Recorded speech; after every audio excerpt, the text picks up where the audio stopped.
Hello and welcome to the Cubbears fan report for June 2nd, 2024. I'm sorry if you were counting on a report. I could not put one up because I was gone. We drove to Las Vegas, and that's a long drive. 2 days each way, but we stopped and looked at the Grand Canyon, and we also took 2 days to get back. And the Cubs did not play well while I was gone, so I didn't have a whole lot to report. I couldn't wait till I got back. Interestingly enough, I found out that what happens in Vegas doesn't stay in Vegas if you get married. And I got married there in 2004. The anniversary of that marriage is coming up. My wife, I have a new wife now, and she went with me to make sure I didn't do something stupid.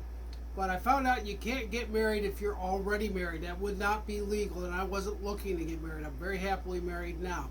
But she was there to make sure I didn't do anything stupid. I did play in the World Series of Poker, and we drove so I could bring my bowling bag because I went bowling at the Orleans Casino. I played in the World Series of Poker in the fourth event. That was the $1,500 Omaha High-Low event. They had over 900 people sign up for that event, which was surprising to me because not a lot of people play Omaha High-Low. They had 3,300 people playing the $500 No Limit Hold'em event, so a lot of people were there. It's a popular event. In 2005, I won $63,000 by finishing third place in the 7-card stud event of 2005. And I was mad because I thought I should have won $100,000. I thought I was going to finish second place, but I got bumped down to third place when I got a bad bunch of cards, and I lost with 2 aces. But that happens in poker. You shouldn't play if you can't afford it. I did win a World Series of Poker circuit event in New Orleans, and I won $33,000. Again, don't ask me to borrow any money because I don't have the money anymore. That's the problem with gambling. You win some, you lose some, and in the end, you probably lose more than you win. But I wanted to give it a try.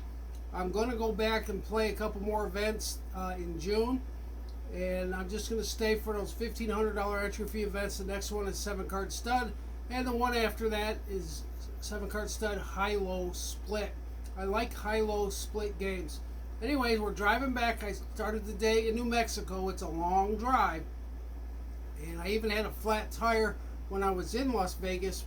But we got a hold of the Ford roadside assistance program. And a nice guy helped me out and patched my tire. And it held up the whole way back.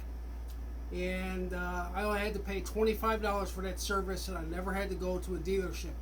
He's a good guy.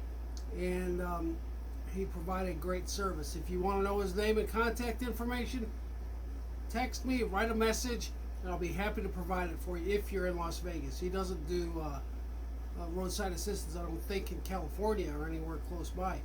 In any case, it was an interesting day coming back. The Cubs won only one game while I was won, and that required a no-hitter by Ben Brown, who was pitching today, that he took for 7 innings before he was relieved at 93 pitches, and the save was blown by Hector Neris.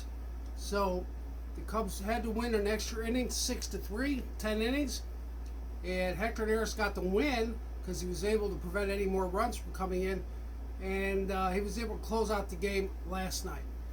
The Cubs were down 4-0 as we're approaching Mississippi, driving across Arkansas. I had my wife look and see what the score was, because there was a long rain delay. This game started on June 1st, but didn't end until after midnight, but I was still on Western time, Pacific time, so I stayed up easily till after midnight to watch that game. When I got home, it was 5-5, and the deadlock was broken by Dansby Swanson's 2-run home run. But what I had missed while I was driving is a grand slam by Seiya Suzuki, which is on my highlight reel that I performed. And the Cubs ended up winning in dramatic fashion last night, 7-5. After falling down 4-0 in the second inning, the Cubs battled back. It was good. They finally got some offense going, and Seiya Suzuki's back going, and Dansby Swanson's back going. So today they will start with Ben Brown against Lodolo by the Reds. The Cubs have been struggling. I left, they were over 500. Now they're a game or two below 500. Depends on how today's go. Today is the rubber game. and I have some good Cubs news, something I've been advocating for.